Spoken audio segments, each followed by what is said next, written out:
Noong taong 1900, parang may pa-reunion ng mga powerhouse ng mundo sa Beijing dahil ang alyansa ng 8 bansa, Britanya, Amerika, Russia, Japan, France, Germany, Italy, at Austria-Hungary ay nagpaka-main character para ipagtanggol ang Legation Quarter. Ang kalaban nila, ang maboxer o ihetuan, na sa totoo lang ay mga magsasakang galit na galit sa mga dayuhan at sa Kristyanismo, na parang netizens na gustong i-cancel ang lahat ng impluensyang banyaga sa kanilang bakuran. Kahit na kulang sa baon at dehado sa sitwasyon. Nagtagumpay ang alyansa pagkatapos ng 55 araw na tila isang mahabang serye ng bardagulan na lalo na pabaon sa humihinang Imperiong Qing sa ilalim ng kontrol ng dayuhan. Sa matangang isang military historian, ito ang yuktong napakitang squad goals ang makasanip na puwersa, pero ito rin ang simulang kanilang unfriending era dahil sa kanya-kanyang interes. Pagkatapos ng tagumpay sa Beijing, lumabas agad ang tunay na kulay ng bawat isa, lalo na ang Rusya na parang neck-clout chase sa situation. Ginamit nila ang pagkakataon para magpadala ng 177,000 tropa sa Manchuria na kung isipin mo ay hindi lang simpleng pagpapatrolya kundi isang bonggang pag-angkin ng teritoryo. Ang goal nila, protektahan ang kanilang riles na diretso sa Vladivostok na parang isang sirkulasyon nege bakal na nag-uugnay sa puso ng kanilang imperyo patungo sa Pasipiko.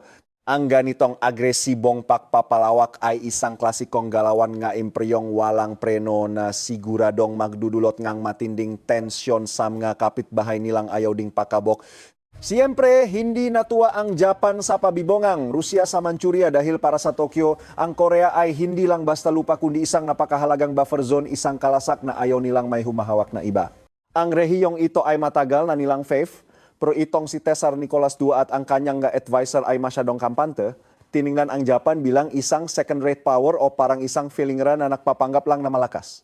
Dahil sa pagmamataas na ito, nabigo ang diplomasya at naging malinaw na ang digmaan ay hindi na maiwasan, lalo na't may resibo ang Japan sa kanilang alyansa sa Britanya noong 1902 na ang taming layunin ay pigilan ang pag-epal ng Rusya. Gabi noong 8 ng Pebrero 1904, nagpakitang gilas ang Japan sa isang mapanggahas na surprise attack sa Port Arthur na parang isang masterclass sa pananabotahe. Ang atake ay naiwan ng halos 100,000 casualty sa panik ng mga Ruso, kaya naman para makabawi, nakpadala ang SAR ng Baltic Fleet sa isang napakahabang paglalakbay na 18,000 milya, isang logistikal na bangungot na puno ng kamalasan. Isipin mo, muntik pa silang makipagdigma sa Britanya dahil lang sa pagkakamaling paputukan ang barkong pangisda sa Doggerbang. Isang senaryo na nagpapakita kung gaano kahirap maging powerhouse kung wala ka namang maayos na base para sa uling sa gitna ng dagat.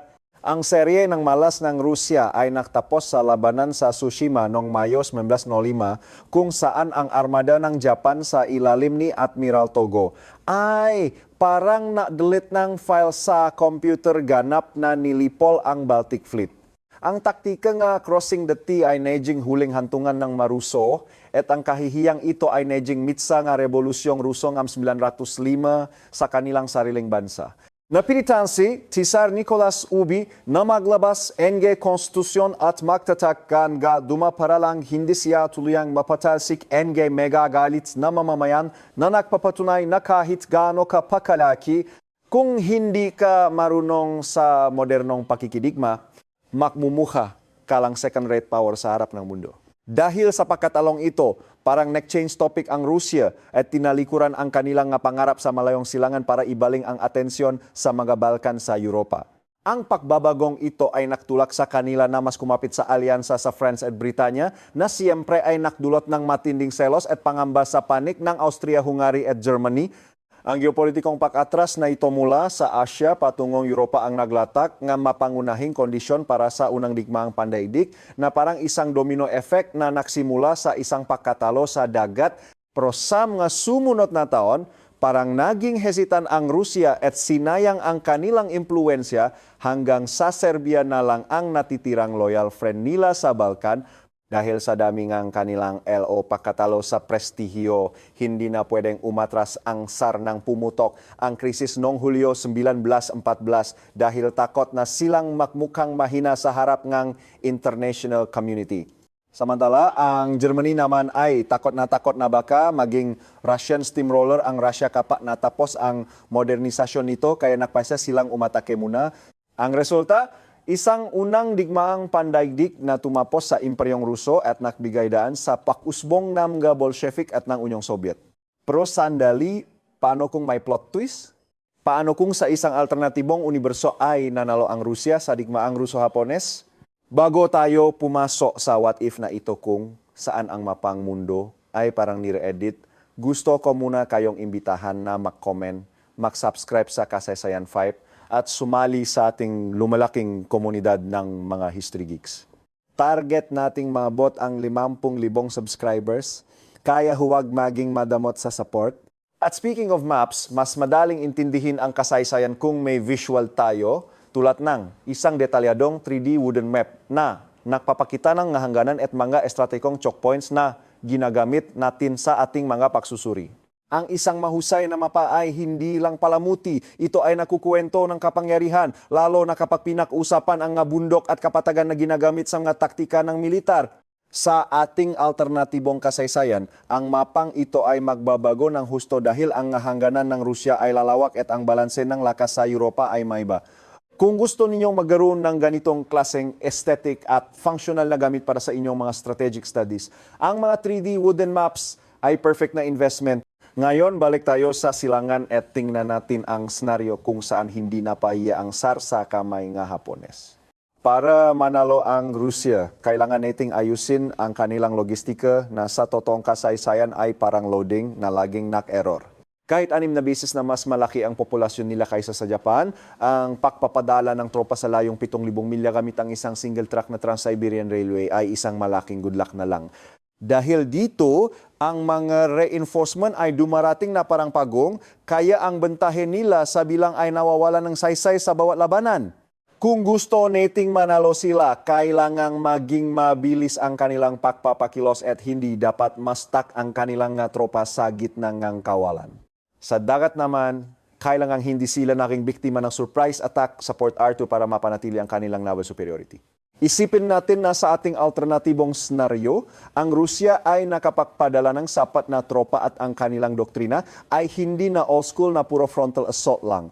Kung nagawa nilang talunin ang Japan sa pagtatapos ang 1904, ang mabilis na tagumpay na ito ay pipigil sa pagsiklap ang revolusyon ng 1905, na maklilaktas sa tsar mula sa makang sakit na ulo at hulo sa loop na bansa. Ito ang pundasyon ng ating bagong mundo, isang imperyong Ruso na puno ng prestihyo at may ganap na kontrol sa Manchuria bilang kanilang kolonya.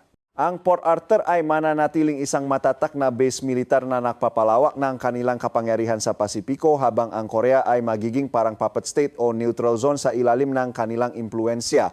Ang tagumpay na ito ay magpapatibay sa kanilang paniniwala na ang size matters at ang kanilang determination ay sapat na para talunin ang kahit sinong modernong kalaban na sa totulang ay isang mapanganib na uri ng overconfidence. Ang pinakamalaking epekto nito ay sa loop mismong Rusya dahil ang mabilis na panalo ay pipigil sa pagbagsak ng kanilang ekonomiya. Kahit may mga nagrereklamo, ang Tsaray magkakaroon laga moral authority para patahimikin ang anumang pag-aalsa at ang Bloody Sunday ay hindi lalala para maging isang ganap na revolusyon. Mananatiling absolute ang kapangyarihan ni Tsar Nicolas II at ang mga konserbatibong paksyon ay lalong maghari habang ang mga reformador ay sin zone lang. Walang October Manifesto, walang totoong Duma, at ang Rusya ay mananatiling isang autokratikong kaharian na walang balak magbago. Pero ang katatagang ito ay may hidden charges dahil hindi matututo ang Rusya mula sa kanilang pagkakamali sa militar. Patuloy silang magpapakalunod sa korupsyon at sa maling paniniwala na ang dami ng tao ay sapat na para sa modernong pakikidigma. Ang alamat ng Russian steamroller ay patuloy na magbibigay ng takot sa Germany, pero sa totulang ito ay isang scam na malalantat lang kapag sumiklap ang isang totong malawakang digmaan. Ang industrialisasyon ay magpapatuloy pero sa ilalim ng isang mahigpit na rehimen na nakipon lang ang galit sa ilalim ng lipunan na parang isang bulkang malapit ng sumabog. Para sa Japan, ang pagkatalo sa senaryong ito ay parang isang endgame dahil isinangla nila ang buong ekonomiya nila para sa digmaang ito. Ang malawakang pagkalugi ng walang nakuhang teritoryo ay makpapabagal sa kanilang pag-angat bilang global power ng ilang dekada.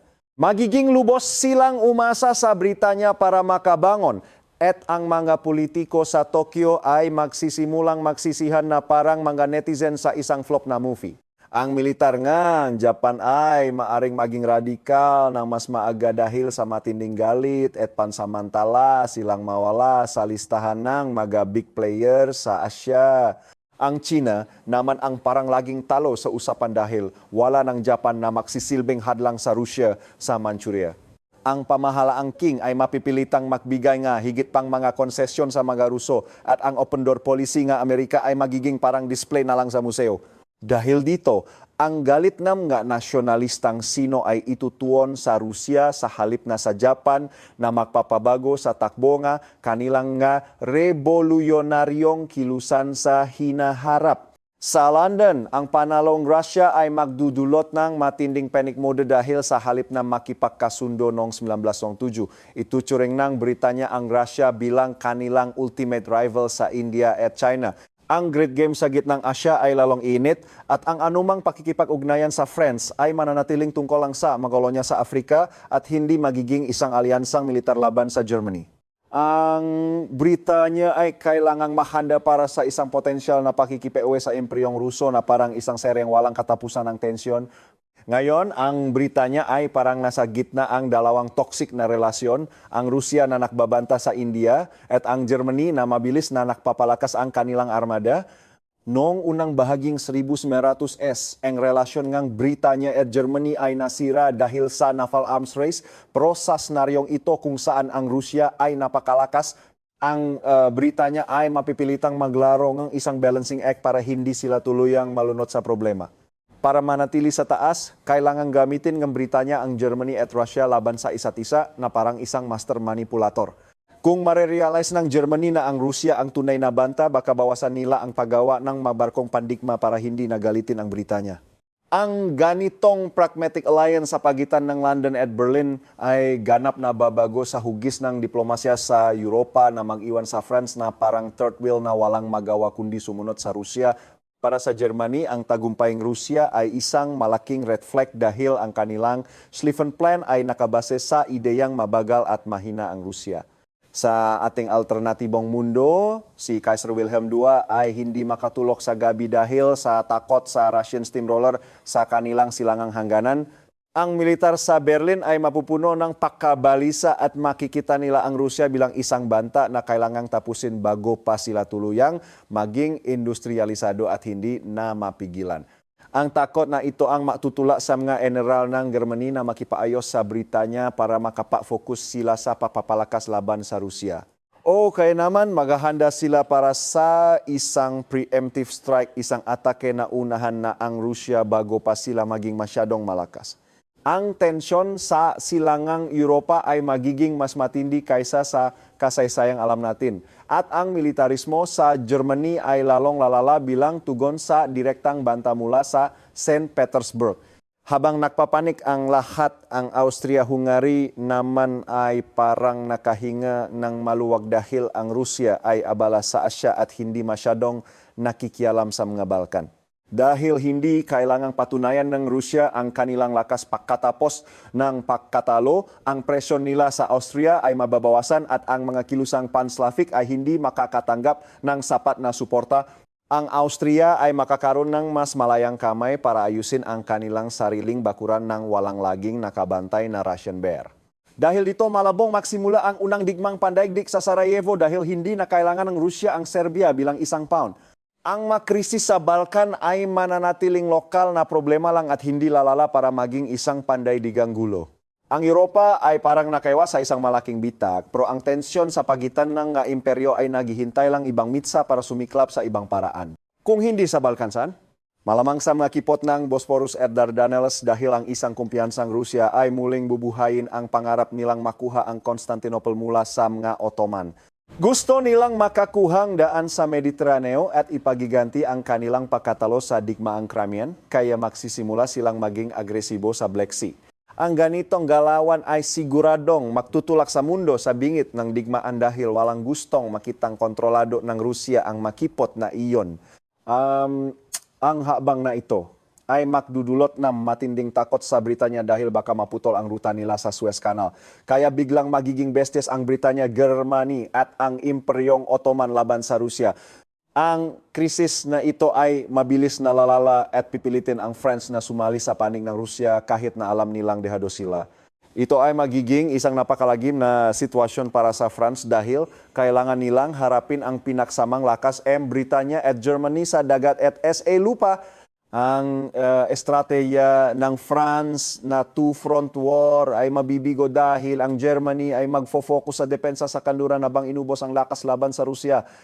Ang Royal Navy at ang German Navy ay magsasama para i-blockade ang France na parang sinasakal ang kanilang ekonomiya hanggang sa hindi na sila makahinga.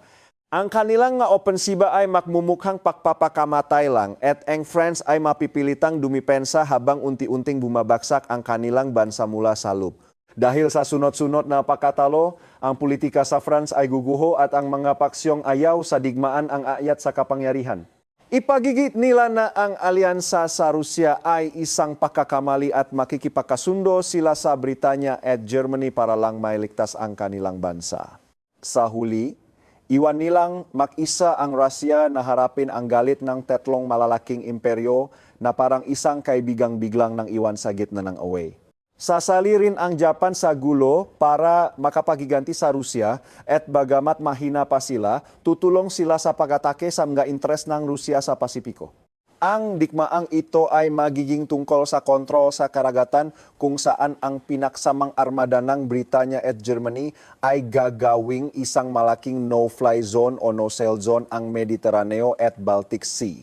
Ang Rusya ay mabilis na mahihiwalay sa mundo at ang kanilang ekonomiya ay magsisimulang bumagsak dahil wala nang pumapasok na kalakal o pautang mula sa labas. Dahil sarado ang kipot, ang pag-export ng Rusya ay tuluyang mawawala at ang kanilang makinaryang pandigma ay maubusan ng gasolina at pondo. Gagamitin ng Britanya ang kanilang kapangyarihan sa kalakalan para lalong pahirapan ang Rusya at kahit na malaki ang kanilang hukbo, ang kakulangan sa supply at maayos na logistika ay mabilis nalilika ang krisis sa kanilang tropa sa larangan ng digmaan. Dito na papasok ang teknolohikal na kalamangan ng Germany na unti-unting wawasa sa makuta ng Rusya sa Poland. Habang tumatagal ang digmaan, ang gutom at kakulangan sa pagkain ay magdudulot ng matinding galit sa mamamayang Ruso at ang tiwala sa Tsar ay tuluyang maglalaho.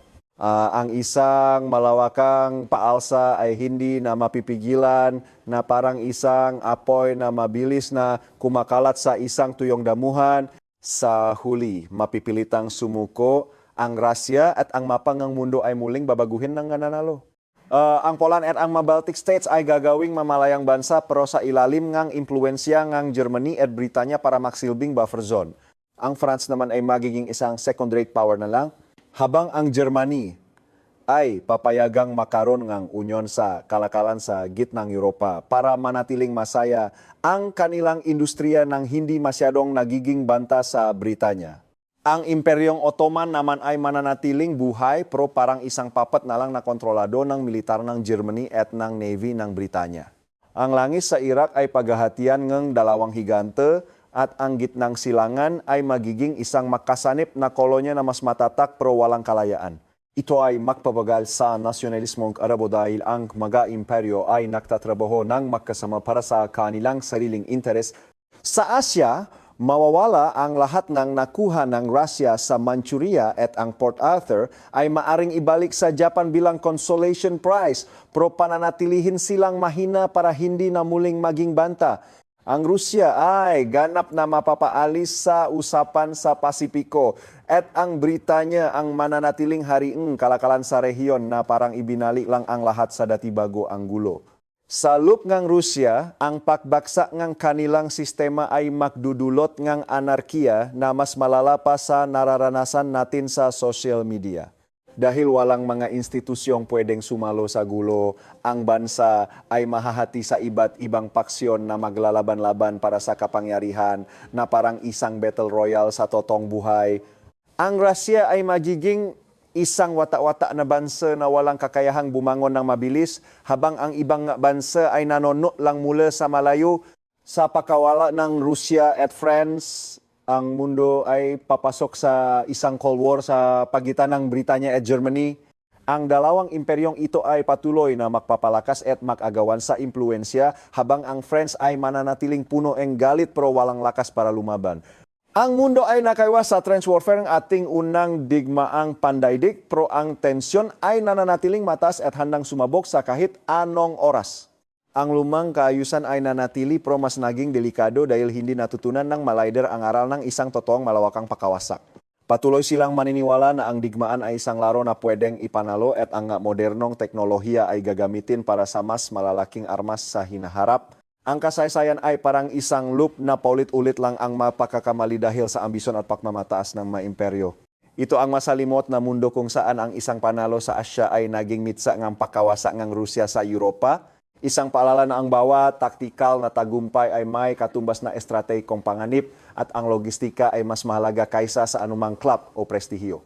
Ang Russian steamroller ay napatunayang isang ilusyon lang na bumaksak sa ilalim ng sarili nitong bigat na nagpapakita kung gaano kasalan ang balanse ng kapangyarihan sa mundo. Dito natin tatapusin ang ating paglalakbay sa alternatibong kasaysayang ito. Ano sa tingin ninyo? Mas maganda ba ang mundong dominado ng Britanya at Germany o mas malala pa ito sa alam nating kasaysayan? Ay share ang inyong mga wild theory sa comment section dahil kailangan natin yan para sa algorithm.